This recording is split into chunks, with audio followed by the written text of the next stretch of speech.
E na pesquisa que vale, pesquisa que se preocupa, estou confiante.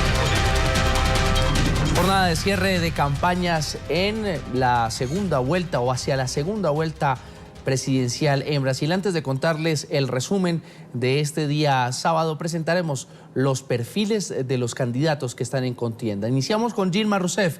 Es la exguerrillera que aspira a reelegirse en Brasil. Ya escribió su nombre en la historia de Brasil cuando en enero de 2011 se convirtió en la primera mujer en llegar a la presidencia. Hace una década, la llamada Dama de Hierro de Brasil apenas era conocida por sus compatriotas, pero luego de una vertiginosa carrera en el gobierno de Luis Inácio Lula da Silva, logró llegar al máximo cargo del país, donde busca mantenerse hasta 2018. Lo anhelaba el entonces presidente de Brasil, Luis Inácio Lula da Silva. Ella va a ser la futura presidenta de este país. Yo pondría mis dos manos al fuego por ella. Y así fue. Ganadora en las urnas con el 55% de los votos, Dilma Rousseff se convirtió sin mayores obstáculos en la primera mujer en gobernar el gigante suramericano.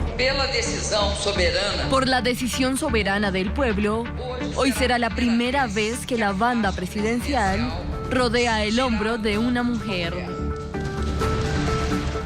En 2002, cuando Rousseff entró como ministra de Minas al gobierno de Lula da Silva, pocos imaginarían que al Palacio de Planalto llegaría 9 años después aquella mujer que sin carisma alguno era conocida por su carácter temperamental y para algunos autoritario.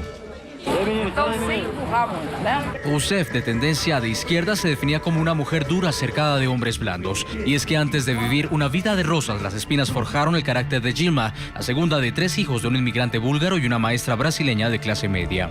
Comenzó a los 16 años su actividad política y tras el golpe de Estado en 1964 militó contra la dictadura para integrar luego la organización guerrillera Colina, conocida después como VAR Palmarés. Dilma fue calificada por militares en documentos secretos como una Juana de Arco de la guerrilla o la papisa de la subversión.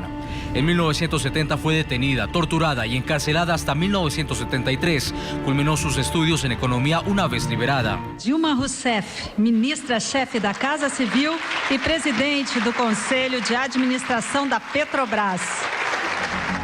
Al lado de Luis Inácio Lula da Silva, su carrera fue en ascenso hasta ocupar el Ministerio de la Presidencia, la cartera más influyente del gabinete. En 2009, Rousseff fue la elegida para continuar el legado del presidente Lula, quien por impedimento constitucional no pudo aspirar a un tercer mandato seguido. Está preparada para presidir la presidencia de la República de este país. En 2009 le fue diagnosticado a Dilma un cáncer del sistema linfático contra el cual ganó la batalla según sus médicos. Dilma se enfrentaba ahora al reto de convencer a los brasileños que una mujer podía gobernarlos. Quiero decirles a ustedes que las mujeres brasileñas somos competentes para gobernar este país. Sabe bem o que faz, ela já mostrou que é capaz. Ajudou Lula a fazer pra gente Brasil melhor. Lula tá com ela, eu também tô. Veja como o Brasil já mudou. Mas a gente quer mais e melhor. É com a Dilma que eu vou. En plena campaña, su única hija, Paula, dio a luz al nieto de Dilma, que hoy tiene 4 años. Impulsada por la amplia imagen favorable de Lula, Rousseff consiguió finalmente la presidencia de Brasil, que ha ejercido desde 2011. Divorciada 2 veces, fue acompañada por el vicepresidente Michel Temer y pese a ser considerada la dama de hierro de Brasil, en enero de 2013, tras el incendio en la discoteca Kiss, la segunda mayor tragedia del país y en la que 239 personas murieron, Rousseff mostró que aún los más fuertes se conmueven. Mantendo a tristeza, é isso. A esta hora establecemos contacto en vivo en Brasil con Jan Piotrowski, es jefe del buró del semanario The Economist en Sao Paulo. Señor Piotrowski, buenas noches, gracias por estar con nosotros en NTN 24. Gracias por invitarme. Veamos el perfil de Dilma Rousseff, veíamos cómo en su momento Lula la alzaba los brazos y decía: esta mujer va a ser la presidenta de Brasil, está calificada para hacerlo. 4 años después, Dilma Rousseff presenta las credenciales, los argumentos para mantenerse en el poder.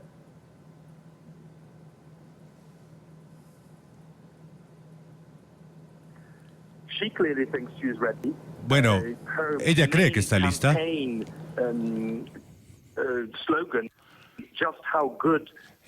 Mucho de su campaña se ha basado en lo bueno que Brasil ha mejorado en los últimos años, la baja en el desempleo, que es récord, menor al 5%, cercano al 5%.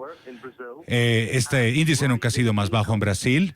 También el ingreso ha mejorado, que son cosas que de hecho son reales, pero los críticos dicen que estos datos tienen ciertos problemas para la economía, desafortunadamente. Pueden traer retrasos para la economía. Ahora, señor Petrovsky, hemos visto una campaña de ataques mutuos entre ambas candidaturas, pero no tanto, por lo menos hacia el exterior, las propuestas económicas, que es uno de los temas centrales de este debate electoral. En su concepto, ustedes allí en el buró de la revista The Economist en Sao Paulo, ¿cómo califican el programa económico y cuál creerían que es el mejor, el que le puede ofrecer a Brasil la puerta de salida de la recesión técnica?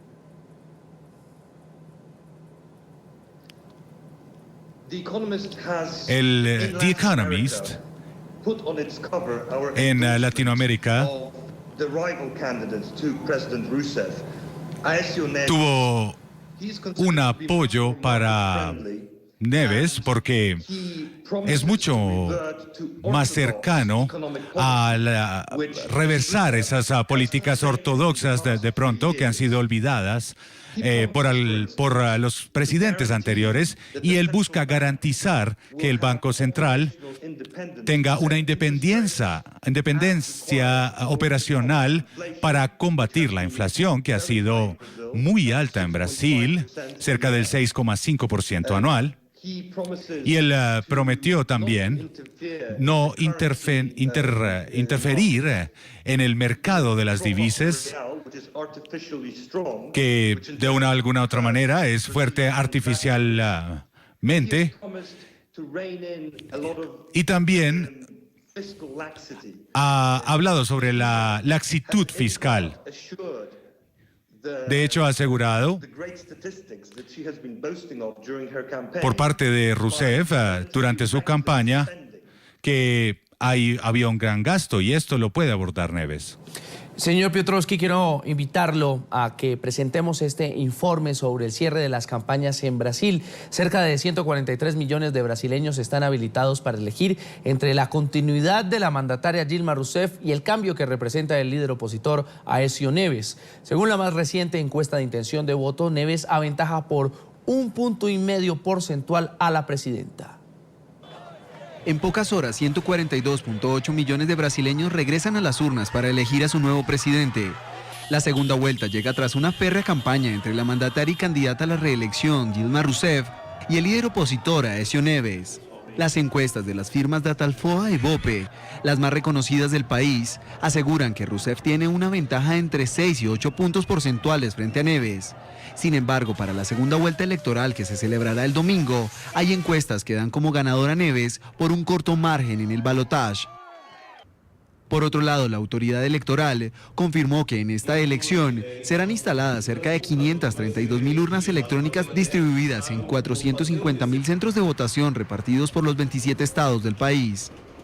Para garantizar la seguridad durante la votación, alrededor de 15.000 militares actuarán en 280 municipios de 15 de los 27 estados del Brasil, considerados como vulnerables por las autoridades. Tan pronto como las urnas electrónicas están cerradas, varios boletines son enviados con los resultados recogidos por cada urna y son recibidos por las administraciones dispuestas, por lo que los resultados de cada estación electoral pueden entonces ser conferidos con el resultado global. Previo a la jornada electoral, Rousseff y Neves dieron sus últimos discursos en Río Grande do Sul y Minas Gerais, respectivas cunas políticas. Los más pobres y los más ricos tienen todos la misma cantidad de energía. La votación refuerza nuestra democracia. En esta elección la participación de todos es fundamental. Estoy segura de que esto será una vez más una gran manifestación, un evento democrático grande en nuestro país. Con estas participaciones, ambos candidatos concluyeron la campaña más polarizada e impredecible de los últimos años en el país, que comenzó con la trágica e inesperada muerte del candidato socialista Eduardo Campos el pasado mes de agosto. Vuelvo a Sao Paulo con Jan Piotrowski, jefe del Buró de The Economist en Sao Paulo. Y escuchábamos a la presidenta Rousseff hacer un llamado a la población para votar, sobre todo a los más pobres, quienes son los beneficiarios de los subsidios que entrega el gobierno y que le cuestan al Estado brasileño más de 840 millones de dólares mensuales. Hay algunos analistas que piensan que para salir de la recesión técnica el gobierno tendrá que recortar esos subsidios.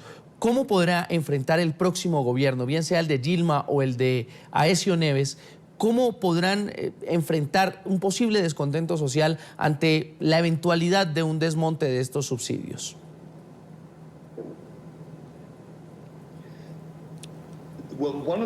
Bueno, uno de los eslogans de la campaña de Rousseff ha sido